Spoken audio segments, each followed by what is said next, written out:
everyone. It's Jane McLeod. Welcome to the Fans of the Framework Live TGIF. This has been a week, hasn't it? So I'm glad you are all with me and here today to talk once again about the Resiliency series. This is number 3. And we're going to talk about work-life conflict and the busyness tunnel.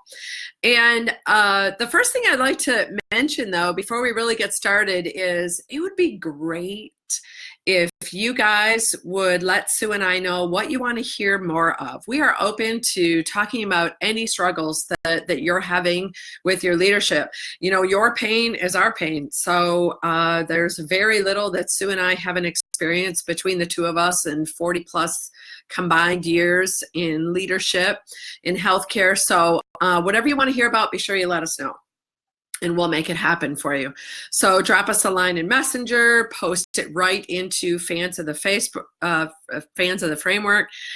our Facebook page. Go to our regular Facebook page, capstoneleadership.net, and we'd be glad to do that for you. So whatever you're struggling with, let us know, because if you're struggling, then someone else as well. So let's talk about the busyness tunnel. Now, hi, Christina. Bless you.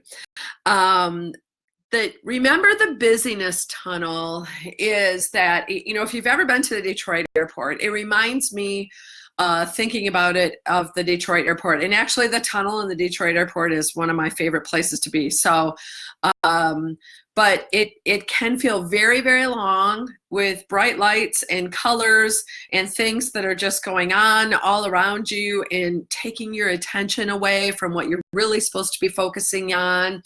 And there's a people mover in it, right? So compare that to what I previously used to call the whirlwind, which is, you know, still very much a real thing.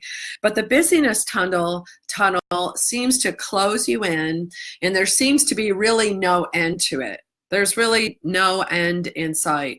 And you're just moving forward without any control of your own.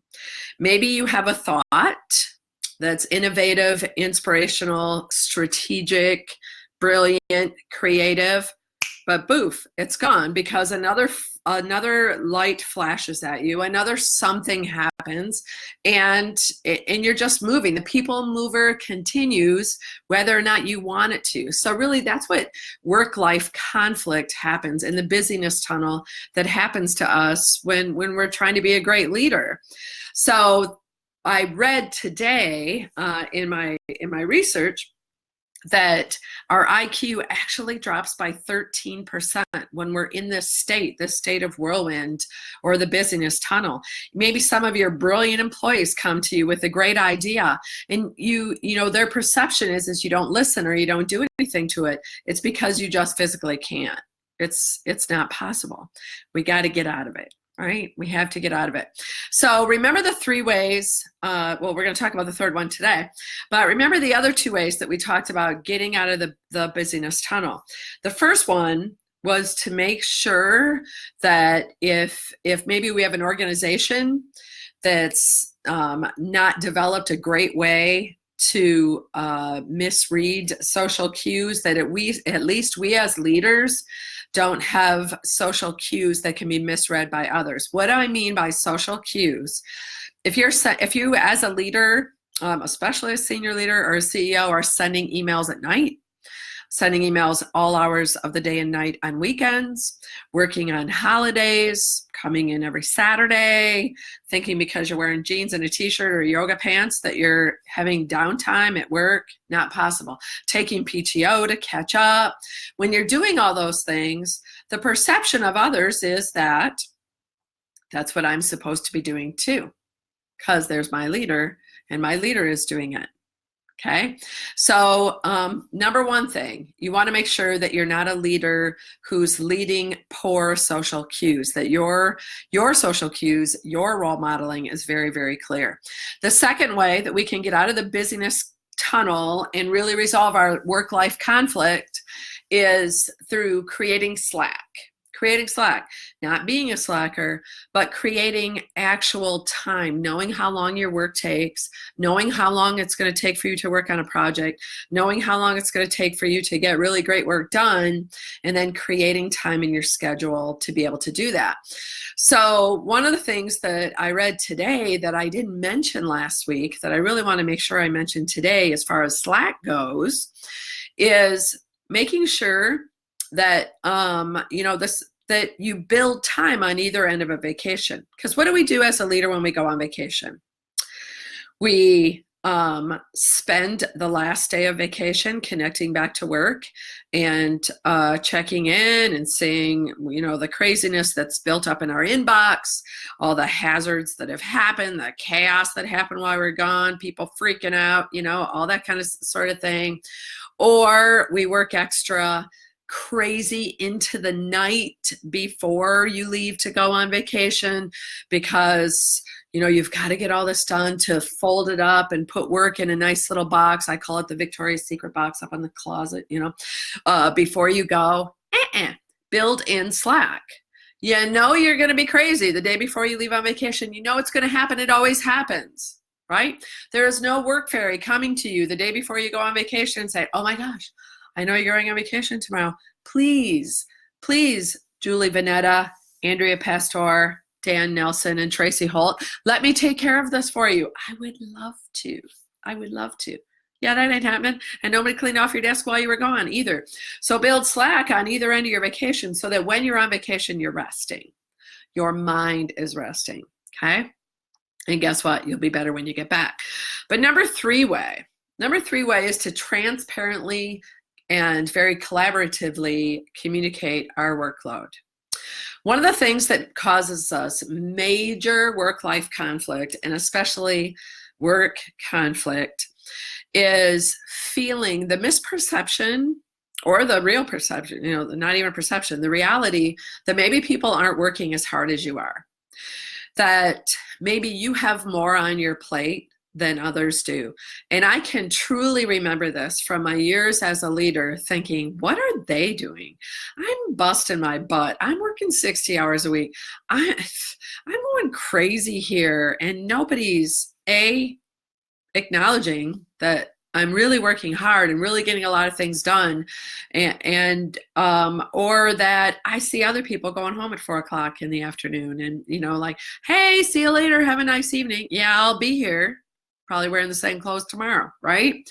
So, that it gives a lot of conflict. And then when you enter into conflict with a peer leader, maybe another senior leader, Sue and I have both been in that situation.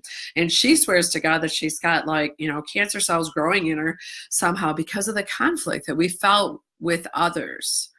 And it likely was because we worked in a work environment that really didn't clearly and transparently communicate about everybody's workload. So what are two ways that you can do that? Okay, here are my thoughts. And this is what we have seen work really, really well in other places, is I think it's really important that when you have a quarterly leadership training day, when you have a department head meeting, maybe when you have a celebration for leaders of some sort, thanks Hilda, that the CEO or other senior leaders stand up and say, we want to recognize Dan Nelson for the great work that he's doing on the journey to greatness. It's taken a lot of time and commitment over the past 3 years for him to lead this, and it's been really a lot on his plate. You may feel as though you don't get appreciated or heard for some of the things that you do. And so, and not all of us like public recognition, but some public recognition is really great. And meanwhile, then other people can look at Dan and say, oh yeah, geez, that has been a lot, for Dan over the past 3 years. Dude, I didn't realize that you had all that on your plate. I'm so sorry. So really making sure that, we as leaders, if we have employees that are working on projects for us, acknowledge that. Acknowledge it publicly at a staff meeting. That as senior leaders, we acknowledge other leaders that have been working on a project that's above and beyond, or they've had goal attainment that's really, really helped the organization. Make sure that you acknowledge that, and especially, from the CEO on down. The second thing is what we refer to as meeting hygiene. Okay, so you have heard Sue and I talk a lot, about our solution on meetings and meetings that matter. Okay, and if any of you want this solution, just write it in here, and I would be glad to send it to you. Meetings are important. One of the big, fat, huge time suckers that leaders always tell us about when we try to teach time priority and energy management is that they feel that meetings are a waste of time, that they're repetitive, that they're redundant, that people come in and they spend them as just, busy time, like, hey, catching up for the weekend, sharing recipes, whatever. The business isn't conducted. So if you're a leader that's got a big fat project on your plate, that, you're really doing, a lot of extra work, that you need to get out of the busyness tunnel, and that the meeting that you're going to is really a big, fat, huge waste of time, guess what? You can really begin to resent the meeting, especially those people that are yucking it up and talking about what kind of beer they're going to drink after work, right? So we have a partner by the name of Great Hospital, Eaton Rapids Medical Center in Eaton Rapids, Michigan. Two leaders, Lindsay Peters and Heather Schrag, have worked over a period of years. Heather really started it when leaders at Eaton Rapids, there's a basket by the door for your cell phone so that people are mindful and connected during meetings and paying attention, right? Because if you're in the busyness tunnel and your meetings are just another part of the busyness tunnel, guess what? You're going to hate your meetings, right? You have to really look at the resource of a leader's time. And great behaviors during meetings, meeting hygiene. Lindsay Peters, developed for the leaders at Eaton Rapids Medical Center some meeting hygiene tips. When you have all these things, then you can know that the meeting that you're going to is going to be well run and a great use of your time. Another thing about being transparent about everybody's workload is maybe we should excuse Hilda Hubbard from this particular meeting, right? Like, we need her to really focus on the project that's going on. And so we're going to excuse her. It doesn't mean she gets out of the work that needs to be done, but the time that's spent sitting in the meeting, Hilda could be using doing something different, right? And really prioritizing meetings and knowing that they're going to be efficient and productive and well run. So that's definitely the tip of the day to get you out of work-life conflict and feeling bad about what other people aren't doing and what you're doing, feeling appreciated and heard for what you are doing, and also knowing that whatever you do at work, it's going to be efficient and productive and time well spent. Okay, remember, you're going to talk to us about what you'd like to hear more of on Fans of the Framework, and we will provide it for you. Tell us really what your struggles are. We'd like to do that. And if you could tag somebody, and as you're listening to this, tag somebody who needs to hear it, another leader, we'd be glad to add them to the Fans of the Framework group, because there are about 361 exactly leaders that are rocking it every week on these videos. So love you guys. Have a great weekend.